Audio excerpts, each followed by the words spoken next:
Bonjour, c'est Ursule encore. On est le 19 juin 2021. Alors, je viens sur la trompette ce matin encore et je viens proclamer le retour de notre Seigneur Jésus-Christ. Amen et Amen. On est dans les temps où on ne peut pas baisser les bras. On ne peut pas non plus se souiller. Amen. On ne peut pas non plus se compromettre. On ne peut pas. Amen. On doit tout simplement marcher dans la sainteté et la pureté. Alors, s'il y a quelqu'un qui vous dit de vous compromettre là, c'est qu'elle vous amène sur un chemin de compromission, écartez-vous. Allez-vous-en. Parce que, Amen, Satan a voulu que Jésus-Christ puisse se compromettre. Il a dit, si tu es fils de Dieu, fais ceci, fais cela. Jésus a dit non. Et puis, Jésus a marché quand même. Les 3 ans ou 3 ans et demi, il a fait son ministère. À la fin, Satan vient encore par la bouche de Simon pour lui dire, à Dieu ne plaise, ne va pas à Calgary. N'y va pas, Seigneur. On t'aime trop. On va bâtir ici des tentes pour nous. Ne va pas. Jésus a dit, arrière de moi, Satan. Satan, son travail, c'est de se compromettre. Et finalement, comme ils n'ont pas réussi à faire pencher Jésus-Christ dans ses valeurs, et la raison pour laquelle il est venu, ils ont dit, c'est par Belzébul qu'il fait ses délivrances. Et Jésus leur a dit, un royaume divisé contre lui-même ne peut subsister. Et si c'est par Belzébul que je chasse les démons, vos enfants là, c'est par quoi qu'ils les chassent? Parce que vos enfants chassent les démons. Vos enfants délivrent les gens des démons ici. Ils ont plus de foi que vous. Mais par quoi chassent-ils donc les démons, eux autres? Et pourtant, Jésus était Dieu au milieu d'eux. Dieu en personne au milieu d'eux. Ils ne l'ont pas vu. Ils ont juste vu en lui le fils de Marie. Et ils ont eu de la jalousie envers lui, de l'aversion. Et pour finir, ils ont choisi de le clouer. Ils ont dit, voilà, ça va faire. Mais Jésus-Christ était venu, Amen, pour nous reconnecter à Dieu le Père. Et aujourd'hui encore, il nous dit, c'est dans le calme, Amen, et la confiance en Dieu que se trouve notre force. C'est ça qu'il nous dit. Je ne sais pas où se trouve ta force. Ta force est-elle dans les biens que tu as? Ta force est-elle dans le boulot que tu as? Ta force est-elle dans ta beauté? Ta force est-elle dans tes diplômes? Dans quoi est ta force? Dieu nous dit, c'est dans le calme, Amen, et la confiance que sera notre force. Allons-y lire Ésaïe 30, le verset 15 à 17. Car ainsi a parlé le Seigneur, l'Éternel, le Saint d'Israël. C'est dans la tranquillité et le repos que sera votre salut. C'est dans le calme et la confiance que sera votre force. Mais vous ne l'avez pas voulu. Vous avez dit non, nous prendrons la course à cheval. C'est pourquoi vous fuirez à la course. Nous monterons des coursiers légers. C'est pourquoi ceux qui vous poursuivront seront légers. 1000 fuiront à la menace d'un seul, et la menace de 5 vous fuirez, et à la menace de 5 vous fuirez, jusqu'à ce que vous restiez comme un signal au sommet de la montagne, comme un étendard sur la colline. Mais quelle montagne? La montagne de l'Éternel. Le lieu où Dieu demeure, ce n'est que là que toi et moi nous pourrons être en sécurité. Et où est ce lieu-là? Dans notre cœur. C'est le haut lieu, l'endroit sécurisé où notre Dieu demeure. Et cet endroit-là, c'est un lieu de confiance, un lieu de sécurité, un lieu de calme, un lieu de paix, un lieu de lumière. Amen. Un lieu vraiment de paradis. C'est pourquoi la terre est en émoi, mais il y a des personnes sur la terre qui sont tranquilles. Ils continuent d'avancer, ils se disent, le jour vient. Pourquoi? Parce que Dieu est leur force. Il est leur secours, leur appui. Toi, où est ta force? Dieu est-il ta force? Parce que si ta force est dans un cheval, quand on parle de cheval, on parle de voiture, si ta force est dans l'avion, les biens matériels, le voyage et tout ce qu'on peut imaginer, si ta force, ta sécurité est dans toutes ces choses-là que tes yeux voient, je t'envoie la référence de la première vidéo de ce matin, si ta force est dans ces choses-là, alors sache que tu seras ébranlé. Parce qu'on n'a encore rien vu. La Bible dit quand les gens vont dire paix, paix et sécurité sur la terre, une ruine soudaine va s'abattre. On est dans les temps où la ruine va s'abattre. Il y aura un événement sans précédent qui va faire que le monde va basculer. Et ce sera un autre monde, un autre type de monde. Le monde va basculer. Mais où seras-tu trouvé? Dans quel camp seras-tu, au fait, comment on appelle ça, répertorié? Dans quel camp? Feras-tu partie du camp A? Feras-tu partie du camp B? Parce que il n'y aura plus de mélange. Amen. Alors, Ésaïe 5, le verset 7, nous relate un peu la situation dans laquelle se trouve, amen, notre humanité. Ésaïe 5, le verset 1 à 7, voilà ce que ça dit. Je chanterai à mon bien-aimé le cantique de mon bien-aimé sur sa vigne. Mon bien-aimé avait une vigne sur un coteau fertile. Il en remua le sol, ôta les pierres, et il y mit un plan délicieux. Il bâtit une tour au milieu d'elle, et il y creusa aussi une cuve.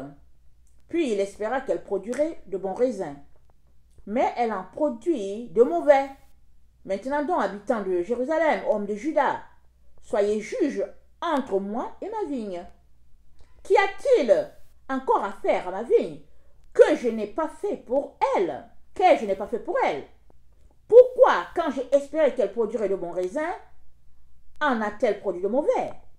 Je vous dirai maintenant ce que je vais faire à ma vigne. J'en arracherai la haie pour qu'elle soit broutée. J'en abattrai la clôture pour qu'elle soit foulée aux pieds. Je la réduirai en ruine, elle ne sera plus taillée ni cultivée. Les ronces et les épines y croîtront, et je donnerai mes ordres aux nuées, afin qu'elles ne laissent pas tomber la pluie sur elle. La ville de l'Éternel des armées, c'est la maison d'Israël, et les hommes de Juda, c'est le plan qu'il chérissait. Amen. Ici, c'est Jérusalem, Israël et tout, mais c'est aussi ça fait référence à nous autres aussi. Nous sommes la prunelle de l'œil de l'Éternel. Et Dieu dit, il nous a plantés. Il dit même qu'il a mis une cuve à côté, c'est-à-dire de l'eau pour pouvoir arroser. Dieu nous a tout donné. Tout. Mais là où tu es là, est-ce que tu produis des raisins de bonne qualité? Il dit que lui, là, sa vie, là, ça n'a pas produit de bons raisins. Mais pour toi et moi, là, revenons à nous. Es-tu en train de produire de bons raisins? Ou bien, es-tu de ceux-là qui produisent carrément de mauvais? Ou bien, es-tu de ceux-là qui produisent un peu de bon, un peu de mauvais, et puis tu aimerais améliorer cela? Faire que finalement, tous les fruits qui sortent de toi soient juste des bons. Parce que le Seigneur nous dit, celui qui porte des fruits, il les monte pour qu'il porte encore plus de fruits. Mais celui qui n'en porte pas, il le coupe et puis il jette et il le brûle. Et toi et moi ne pouvons pas ignorer le temps dans lequel nous sommes. Nous ne pouvons pas l'ignorer. Même si on a l'impression que tout est sous contrôle. Même si on a l'impression qu'il y a un calme. Mais une ruine soudaine va s'abattre. C'est ça que Dieu est en train de dire aujourd'hui. Mais où serons-nous trouvés? Souvent, quand il y a... comment dire ça? Quand il y a quelque chose qui frappe, amen, on tergiverse un peu. On est troublé un peu. Et on dandine parce qu'on ne sait pas où se tourner. Mais est-ce que nos pieds sont ancrés dans le Seigneur? Parce que quand tes pieds sont plantés en profondeur, quand bien même le vent soufflerait fort, amen, tu pencherais un peu en direction, parce qu'il y a le vent, mais tu ne casseras pas. Tu te relèveras, tu te redresseras. Pourquoi? Parce que dans le fond, le vent sera venu pour voir, pour tester ta solidité. C'est tout. Et il faut que le vent, ça souffle. Le vent, ça souffle tout le temps. Il faut que ça souffle. Ça fait partie de la vie. Mais la question, elle est celle-ci. Dans quoi repose, amen, ta force? Où la tires-tu ta force? Est-ce que c'est dans le calme? Est-ce que c'est dans la confiance en l'Éternel? Ou bien ta force, tu la tires de tes poches, de ta connaissance intellectuelle, du fait que tu es rempli de toi-même et tu penses qu'au fait, après toi, il n'y a personne parce que tu connais. Où tires-tu ta force? Dans les temps dans lesquels nous sommes, la force, elle va juste venir de ceux-là qui se reposent en l'Éternel. Amen. Je pense la semaine dernière, je me suis levée. Amen. Le Seigneur m'a dit un tsunami qui arrive. Il y a un tsunami qui arrive. Je me suis dit un tsunami. Il m'a dit non, pas un tsunami de l'eau là, mais un tsunami arrive. Un bouleversement. Vous savez que le tsunami, c'est de l'eau qui bouillonne en dessous, c'est un tremblement de terre en dessous. Et en dessous de la mer. Et ça ramène à la surface tout ce qui était là-bas en profondeur. Et les marées sont tellement gigantesques que quand ça revient en arrière, ça emporte plusieurs personnes, des maisons, des bateaux, toutes sortes de situations inimaginables. C'est un monstre. Quand on voit un tsunami, si par hasard, il y a quelqu'un qui a une vidéo, il y a certaines personnes qui ont pris des vidéos, mais qui ont, écoutez, qui ont péri. Amen. Mais ils étaient quand même en train de filmer, les courageux. Et après, quand ça passe, on récupère certaines vidéos et tout et tout. Mais quand il y a les tsunamis, ça fait peur. Ça fait peur de comment les voitures sont emportées. Le vent, la puissance avec laquelle ça vient, c'est terrible. Et le Seigneur m'a dit, il y a un tsunami qui arrive. Ça va balayer. Balayer. Et c'est là pourquoi, pour nettoyer le cœur de ses enfants. Et tous ceux-là qui ne sont pas assis en Jésus, ils passeront dans la vague. Ils seront emportés par la vague. Mais ceux qui reposent en Jésus, ceux qui ont pris le temps de bâtir leur relation, ils vont tout simplement dire, ok Seigneur, quelle vague. Mais aide-nous à tenir jusqu'au bout. Parce que pour toi et moi, il est question que nous puissions tenir jusqu'à la fin. C'est de ça qu'il est question. Regardons, attendez. Dans Apocalypse 2, le verset 26 à 29, ça nous dit ceci. Apocalypse 2, 26 à 29. À celui qui vaincra et qui gardera jusqu'à la fin mes œuvres, je donnerai autorité sur les nations. Il les pètera avec une verge de fer, comme on brise les vases d'argile, ainsi que moi-même j'en ai reçu le pouvoir de mon Père. Et je lui donnerai l'étoile du matin. Que celui qui a les oreilles entende ce que l'Esprit dit aux églises. À celui qui gardera jusqu'à la fin mes œuvres. Les œuvres de l'Éternel, c'est quoi? Il y a déjà ces 10 commandements. Il y a s'occuper des pauvres. Il y a se sanctifier, se purifier. Et il y a, au fait, annoncer la parole. Les pieds de ceux qui apportent l'évangile de paix. Les œuvres de l'Éternel, elles sont gigantesques, elles sont grandioses. Les œuvres de l'Éternel, c'est tout un panier. Et tu piges là-dedans et tu regardes aujourd'hui l'œuvre de Dieu. Aujourd'hui, c'est quoi? C'est dit, va prier pour un malade. Ça fait partie des œuvres de l'Éternel. Mais il dit, celui-là qui gardera mes œuvres jusqu'à la fin. Pourquoi? Parce que tout, dans le temps dans lequel nous sommes, va contre les principes de Dieu. Tout va contre les principes. Tout va contre ce que Dieu a établi. Tout est contraire. Pourquoi? Parce que ça fait partie des tactiques de l'ennemi de nous éloigner de Dieu, de ne pas nous permettre d'arriver jusqu'au bout. Et toi et moi sommes appelés par notre Seigneur à arriver. Et il a pourvu pour que nous puissions arriver. Mais le problème, c'est où repose notre confiance, où repose notre force. Amen. Ésaïe 5 encore, le verset 20 à 25. Ésaïe 5 encore, ça dit ceci.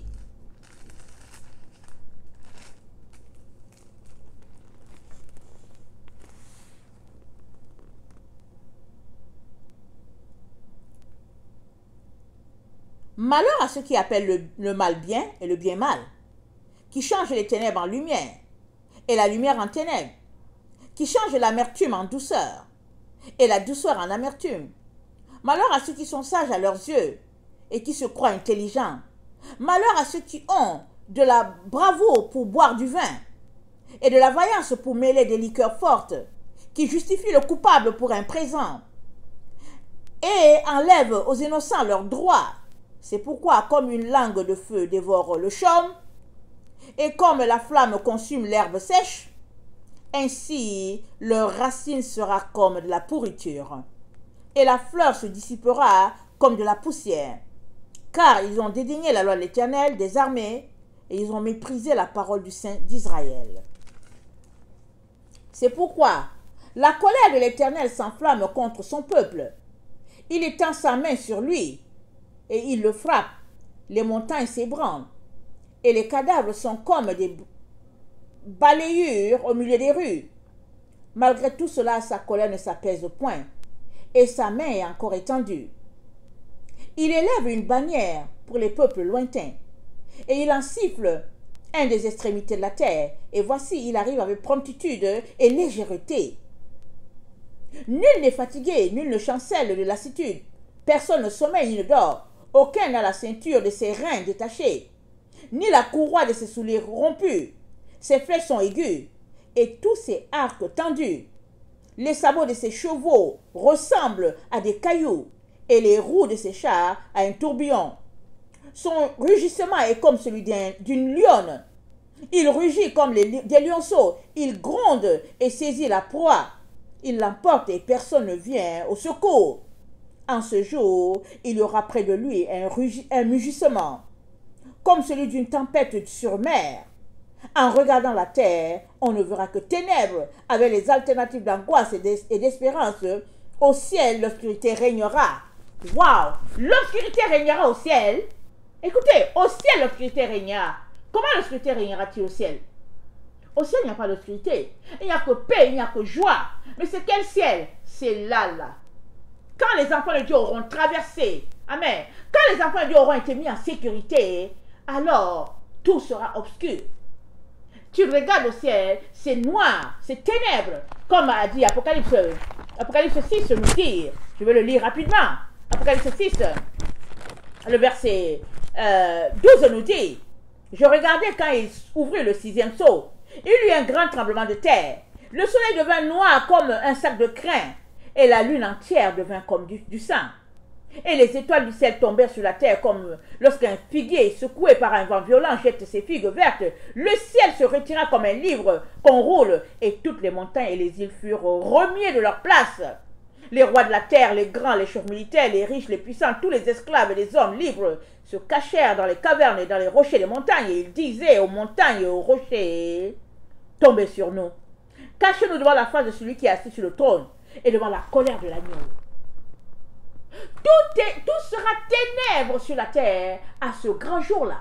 Et Dieu dit, on est dans le temps où le mal est appelé bien, le bien appelé mal, chacun fait ce qu'il veut, et les gens défient l'Éternel. Et puis, il dit, malheur à ceux qui ont la bravoure pour boire du vin et de la vaillance pour mêler les liqueurs fortes, qui justifient le coupable pour un présent et enlèvent aux innocents à leur droit. On est dans le temps, Et Dieu dit que, waouh, il élève une bannière. Dans le temps dans lequel nous sommes, Dieu nous dit qu'il élève une bannière.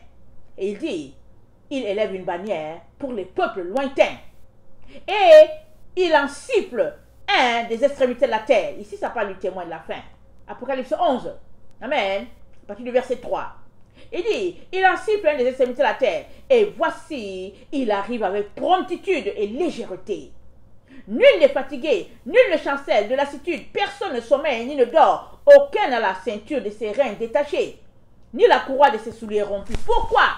Parce que quand le détriment de la fin seront là, amen, le Seigneur, amen, les enfants de Dieu qui reposent en l'Éternel, qui ont leur confiance en ce Dieu, vont savoir que oh, c'est le temps de la fin. Et quand c'est là, ils ne peuvent pas s'amuser, ils ne peuvent pas détacher leur ceinture. La ceinture, c'est la vérité. Ils ne peuvent pas enlever leurs souliers. Leurs souliers, c'est les gens qui proclament l'évangile de paix. Alors, dans ce temps-là, ça sera tout feu, tout flamme sur la terre. Les enfants de Dieu seront ragaillardis, quinqués, parce qu'ils vont se dire, alors, mettons le paquet final, parce que nous sommes dans les derniers moments. Et effectivement, nous sommes déjà dans les derniers. Mais il y a les derniers des derniers. Amen. Il y a que, on coud la robe est belle et tout, et puis la personne passe chez le tailleur, il essaie la robe et tout puis tout va bien, et puis le tailleur dit, ok, ou bien la couturière dit, d'accord, là je vais faire la finalité, je vais finaliser, ok? Là je vois que tout se voit bien, tout tombe à merveille, on n'a plus besoin, au fait, de rajouter quelque chose, je mets la finition. Amen. Alors, on est dans ces temps. Dieu n'est pas en train de mettre la finition. Mais quand les deux témoins de la fin seront là, ce sera le temps où Dieu est en train de mettre la finition. Ce n'est pas tout le monde qui va comprendre cela. Il y a certains qui vont les juger, qui vont les condamner, qui vont les lancer toutes sortes de paroles vraiment méprisantes. Mais il y a d'autres aussi qui vont dire, réveillons-nous. Réveillons-nous. Notre Rédempteur est à la porte. Parce que voilà ce qui est écrit ici dans Apocalypse 11. Voilà ce qui est écrit ici dans Jérémie 4, dans Zacharie 4. Voilà ce qui est écrit. Ce sont eux. Il s'agit d'eux. Mais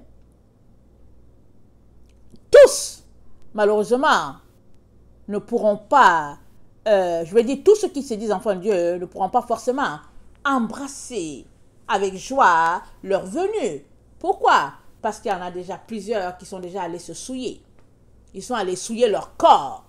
Ils sont allés se corrompre. Alors, nous ne pouvons pas ignorer le temps dans lequel nous sommes. Il y en a qui essaient de balayer ça loin d'eux. Parce que c'est vrai que si tu te prépares à la venue du Seigneur, tu es obligé de faire un choix entre tes activités quotidiennes et puis te préparer pour le Seigneur. Alors il y a certains qui se disent que mais non, moi écoutez, je dois manger, je dois vivre et tout. Mais non, ça ne change rien. Tu as beau dire mais non, ça ne change rien au fait qu'il faut que tu te prépares.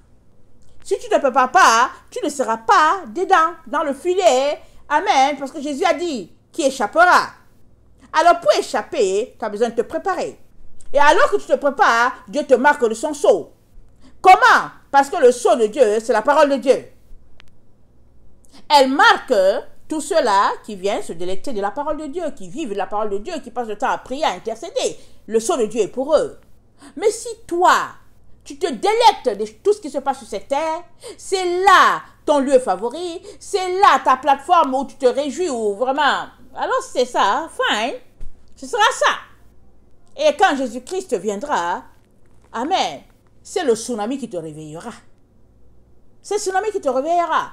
Et je peux vous garantir que quand on se réveille dans un tsunami, on n'a pas tellement le temps de fuir, de courir. On n'a pas le temps. Alors si le building dans lequel nous sommes n'a pas été balayé, on se dit, waouh, Dieu m'a gardé d'une manière, c'est pas possible. Mais si on est tout proche de l'endroit où ça se passe, on est tout simplement emporté. Alors je ne dis pas que ceux qui se préparent ne seront pas emportés par le tsunami. Je ne dis pas ça. Je dis que quand bien même le tsunami les balayerait, amen, les balayer, quand bien ils seront balayés par ce tsunami, amen, ça va les prendre d'un bout, ça va les envoyer dans un autre endroit. Là sur un autre côté de la rive. Amen. Pourquoi? Parce qu'ils sont ancrés, ils sont assis en Jésus. Et comme a dit Paul, pour moi, mourir est un gain. Alors si tu es préparé, amen, et que le tsunami t'emporte, et que finalement ton corps n'est pas trouvé quelque part, au moins on a cette paix, cette assurance que tu as avec le Seigneur, c'est notre joie. C'est ça au fait. Mais si par contre tu ne te préparais pas, et que le tsunami t'emportait, alors c'est comme dommage, c'est comme bye bye et puis c'est fini. Mais le Seigneur veut que tu te prépares. C'est pourquoi aujourd'hui encore, il te dit, malheur, malheur à tous ceux-là qui appellent le bien mal et qui changent les ténèbres en lumière et la lumière en ténèbres. Il dit malheur à ce groupe-là, ils ne peuvent pas s'en sortir. Parce qu'on est dans le temps de la moisson, on est dans le temps du jugement, on est dans le temps où Dieu est en train de mettre ses enfants en sécurité. Amen. Alors, Matthieu 11, le verset 12 nous dit, Matthieu 11, le verset 12, excusez-moi, Matthieu 11, le verset 12, depuis le temps de Jean-Baptiste, jusqu'à présent, le royaume des cieux est forcé, et ce sont les violents qui s'en emparent. Car tous les prophètes et la loi ont prophétisé jusqu'à Jean. Et si vous voulez le comprendre, c'est lui qui est Élie qui devait venir. Amen. Tous les prophètes ont prophétisé jusqu'à Jean. Et Jean représente Élie, le deuxième Élie. Et nous sommes dans le temps où le troisième Élie doit venir. Amen. Et il correspond, amen, au messager de la fin, les deux témoins de la fin, tels que prophétisés. Amen. C'est le troisième Élie. Et une fois qu'il sera là, parce que chaque fois qu'Élie vient annoncer le roi. Il proclame la venue du roi. Amen. Alors, Jean-Baptiste est venu, il a proclamé la venue du roi, le roi Seigneur Jésus. Amen. Et le troisième, il vient encore, il vient proclamer son retour. C'est ça que nous devons comprendre. Et Malachie, le Malachie, nous trois, nous situe très bien. On va terminer avec ça. Malachie 3, le Seigneur nous parle, il dit, le verset 2, qui pourra soutenir le jour de sa venue, qui restera debout quand il paraîtra, car il sera comme le feu du fondeur, comme la potasse des foulons. Il s'assiera, fondra et purifiera l'argent. Il purifiera les fils de Lévi. Les fils de Lévi, c'est toi et moi, c'est-à-dire les chrétiens, ceux qui sont déjà en train de marcher avec le Seigneur. Amen. Il les purifiera. Il les épurera comme on épure l'or et l'argent. Et il présentera à l'Éternel les offrandes avec justice. Alors l'offrande de Juda et de Jérusalem sera agréable à l'Éternel. Comme aux anciens jours, comme aux années d'autrefois, je m'approcherai de vous pour le jugement. Amen. Et je me hâterai de témoigner contre les enchanteurs et les adultères, contre ceux qui jurent faussement, contre ceux qui retiennent le salaire du mercenaire, qui oppriment la veuve et l'orphelin, qui font tort à l'étranger et ne me craignent pas, dit l'Éternel des armées. Car je suis l'Éternel, je ne change pas. Et vous, enfants de Jacob, vous n'avez pas été consumés. Dieu dit qu'il ne change pas. Il ne change pas. Pourquoi dit-il ça? Il veut nous rappeler ses jugements anciens envers Israël. Quand Israël a péché, amen, ils ont subi la colère de l'Éternel. Quand ils étaient corrects, tout allait bien pour eux. Et Dieu nous a dit, j'ai mis devant toi le bien et le mal. Choisis le bien pour être heureux. Il nous a donné la volonté. C'est à nous de choisir. Nous devons choisir la voie de Dieu. Les hommes qui n'ont pas Dieu là, ils vont dire que oh, Dieu est comme si, il y a même certains qui vont dire que Dieu n'existe pas. Surtout les scientifiques. Mais je me dis, mais je n'aimerais pas être à leur place. Je n'aimerais pas être à la place de ces gens-là. Parce que c'est trop audacieux, c'est trop orgueilleux de penser que Dieu n'existe pas. Mais ils vont dire que Dieu n'existe pas. Mais Dieu dit, j'ai mis devant toi le bien et le mal. Choisis le bien pour être heureux. Nous sommes dans les temps où nous devons choisir. Tu dois choisir, je dois choisir. Chacun doit choisir la voie qu'il doit embrasser. Quelle voie choisis-tu? Parce que tu auras choisi Dieu par la personne de Jésus, alors tu seras protégé. Sinon, le tsunami, on est dans le temps. Le tsunami va emporter, le tsunami spirituel emportera un bon nombre. Et ça fait partie de quoi? Ça fait partie de la séparation des bons grains et des mauvais. Ça fait partie, on est dans le temps de la moisson, de la récolte. Et Dieu est là pour récolter. Nous ne pouvons plus nous amuser. Nous ne pouvons pas jouer à la sourde oreille, faire comme si, bon, ok, on contrôle le monde. On ne peut pas. On peut juste s'humilier et venir devant Dieu pour dire, Seigneur, Seigneur, au secours, aide-moi. Parce que même si je n'arrive pas à tout comprendre, à saisir ce que tu es en train de faire, Seigneur, aide-moi à saisir qu'on est dans les temps de la fin et on a besoin vraiment de toi et puis on a besoin, au fait, de te cerner, amen, et on a besoin de te découvrir, Seigneur, plus qu'on ne te connaît. C'est ça qu'on a besoin. Vraiment, je ne veux pas m'étendre encore davantage là-dessus. Je veux tout simplement que vous sachiez que, amen, notre force et notre confiance se trouvent dans le calme et le repos. Et ce calme et le repos, nous le trouvons en Jésus-Christ. Si Jésus n'est pas en toi, tu seras perturbé et tu prendras la mauvaise direction. Tu écouteras une autre voix. Tu suivras un autre. Mais si tu puises ta force, ta confiance, amen, dans le calme que tu as en Jésus, tu arriveras jusqu'au bout parce qu'il s'agit d'arriver. Jésus-Christ s'est dit dans les 7 lettres qu'il a écrites à l'église d'Apocalypse, il a dit, à celui qui vaincra, je ferai ceci. À celui qui vaincra, je ferai cela. Il est question d'être vainqueur. Il est question d'arriver à la ligne délimitée, amen, par notre Dieu. On ne connaît pas forcément cette ligne. Parce que cette ligne, c'est une date. C'est un moment donné. C'est un temps bien précis que Dieu seul connaît avec son Fils. Et les anges se préparent pour cela. Il est donc très très important que ça bouge, que ça secoue. Peu importe le type d'intimidation qu'on est appelé à vivre, il est important qu'on tienne jusqu'au bout. On tienne par rapport à quoi? C'est quoi le canevas? Quel est le canevas que le Père nous a donné? C'est sa parole, c'est ses consignes, c'est ses commandements. Amen. Que le Seigneur bénisse sa parole. Je vous aime beaucoup et Dieu davantage. Maranatha, Jésus revient. Amen et Amen. Alléluia.